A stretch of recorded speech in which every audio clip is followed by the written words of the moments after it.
en 1835, elle est partie pour l'Algérie. Et là, elle s'est occupée des Arabes, des musulmans, des Juifs, de tous les pauvres, des soldats qui n'avaient personne. Elle s'occupait de tout le monde.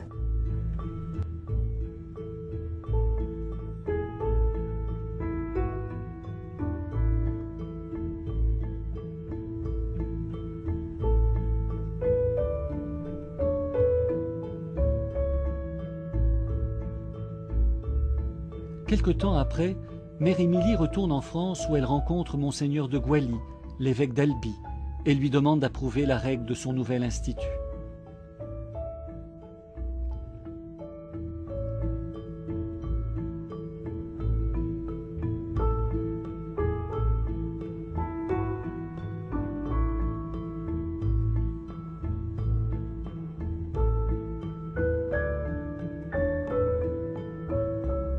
Ensuite, elle se rend auprès de son père qui la reçoit avec émotion et fierté. Émilie retourne en Algérie et fonde une maison qu'elle appelle la Miséricorde, qui aura ses portes ouvertes à toute misère et à tout besoin.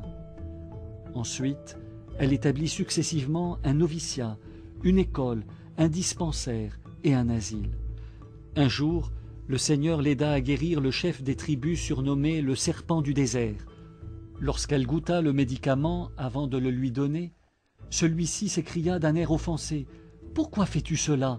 De tes mains, je prendrai tout avec confiance. » Ainsi, le nom des sœurs de Saint-Joseph de l'Apparition devint synonyme de toutes les œuvres de miséricorde à travers toute l'Algérie.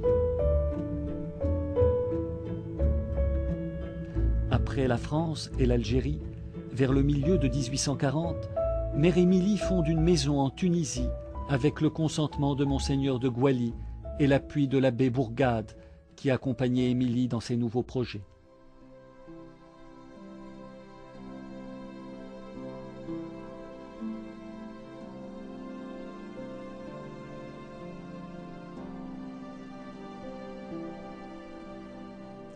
En 1842, Mère Émilie voyage à Rome et habite une maison privée dans le quartier de Sant'Apollinare. Elle allait prier à l'église Saint-Augustin qui renferme la tombe de Sainte Monique, la mère d'Augustin.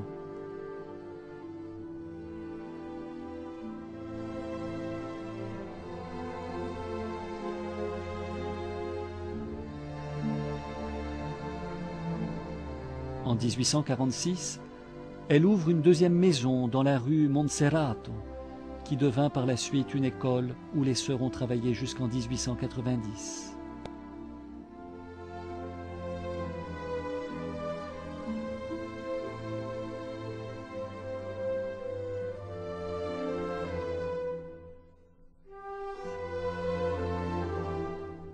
Émilie fréquentait aussi l'église Saint-Louis des Français, où elle priait avec ses sœurs et où certaines d'entre elles furent par la suite enterrées.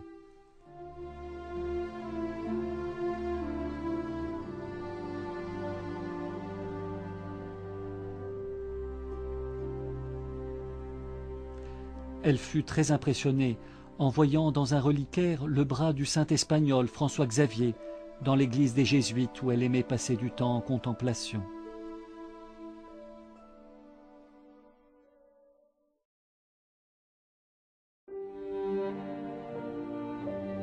Après la mort d'Émilie, la congrégation a ouvert en 1890 une troisième maison dans la rue Margane.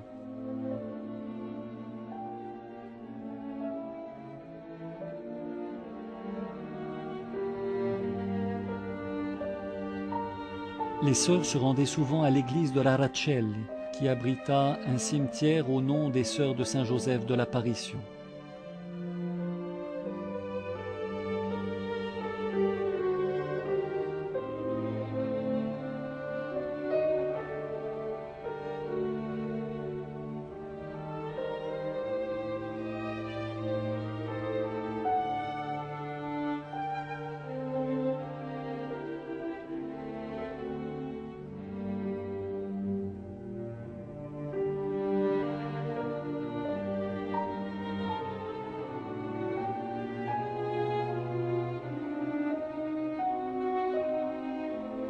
Et en hommage à la grandeur de Rome, la congrégation choisit par la suite la ville éternelle comme siège pour le gouvernement général.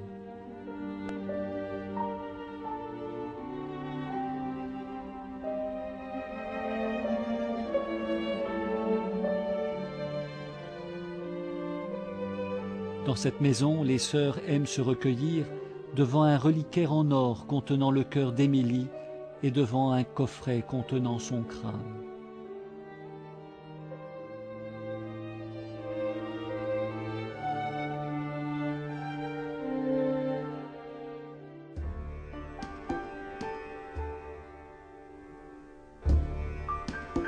La Tunisie fut une étape importante dans la vie d'Émilie.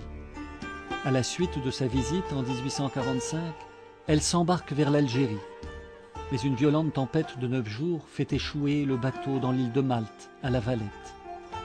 Émilie, qui désirait depuis 2 ans se rendre dans ce pays, voit dans ce naufrage un signe de la Providence. Elle fonde dans l'espace de 11 mois un hôpital et une école qui demeure jusqu'à nos jours importante.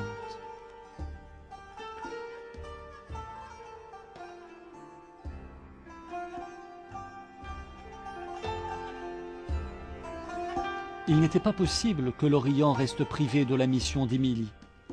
En 1844, elle reçoit une lettre du délégué apostolique Monseigneur Brunoni, lui demandant des sœurs pour Chypre. Il lui parlait des malheurs des chrétiens dans ce pays. Et après sa rencontre avec Mère Émilie à Rome auprès du Saint-Père qui lui accorda sa bénédiction, une nouvelle envolée missionnaire fut destinée pour Chypre. Le 2 septembre, 2 religieuses, sœur Philomène et sœur Eugénie, prennent le bateau de Marseille vers l'île de Chypre. Durant la traversée, une violente tempête se leva en mer. Les sœurs ont eu très peur. Alors sœur Philomène dit à sœur Eugénie « N'aie pas peur, c'est la voix du diable qui fuit pour nous céder sa place. » Après Chypre, plusieurs pays limitrophes réclamèrent la présence de religieuses missionnaires qui leur apporteraient une riche civilisation, avec une vaste culture et une aide humanitaire très nécessaire. Mère Émilie désirait vivement aider le Proche-Orient, dont la vie religieuse et monastique se limitait à la prière et à l'adoration. En 1846, Émilie voyage à l'île de Syra en Grèce et y fonde une maison, puis tout l'Orient a suivi. À la veille de la fête de l'Assomption, le 14 août 1848, les sœurs de Saint-Joseph foulent la terre sainte et arrivent à Jérusalem. Suivent alors les fondations de Grèce, Turquie, l'île de Crète et Bethléem. Les 2 dernières maisons, fondées à la fin de sa vie, furent Alep et l'Australie. Le voyage à Alep était une véritable aventure. Leur bateau, en prenant feu, fit naufrage. Ensuite, quand elles ont pris la route du désert à dos de cheval, elles furent dévalisées et exposées au danger, et même l'une d'entre elles fut blessée suite à une chute de cheval.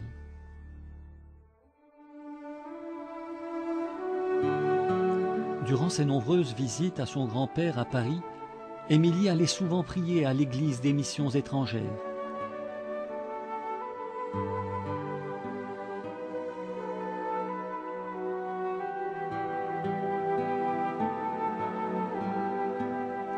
Elle fut impressionnée par les photos des martyrs dans les missions. L'Esprit Saint la préparait ainsi à répondre à l'appel du vicaire apostolique de Birmanie, qui en 1847 demanda à Mère Émilie de lui envoyer des sœurs pour une mission humanitaire. Voyant là un appel de la Providence, elle choisit 6 sœurs pour la lointaine Birmanie. Le voyage était plein d'embûches, avec de grandes tempêtes sur le bateau et le danger de traverser le désert égyptien d'Alexandrie à Suez. Une des sœurs a raconté dans son journal que durant leur voyage désertique, un cheikh à barbe blanche, tenant un bâton à la main, les accompagnait et les aidait à s'embarquer à Suez. Mais dès qu'elles prirent le bateau, ce voyageur disparut. Elles comprirent alors qu'il n'était autre que Saint Joseph lui-même. Après le travail remarquable effectué par les sœurs en Birmanie, ce fut le tour de l'Australie. En effet, Mère Émilie répond à la demande de l'évêque Monseigneur Serra et lui envoie en 1856 4 religieuses pour cette mission lointaine.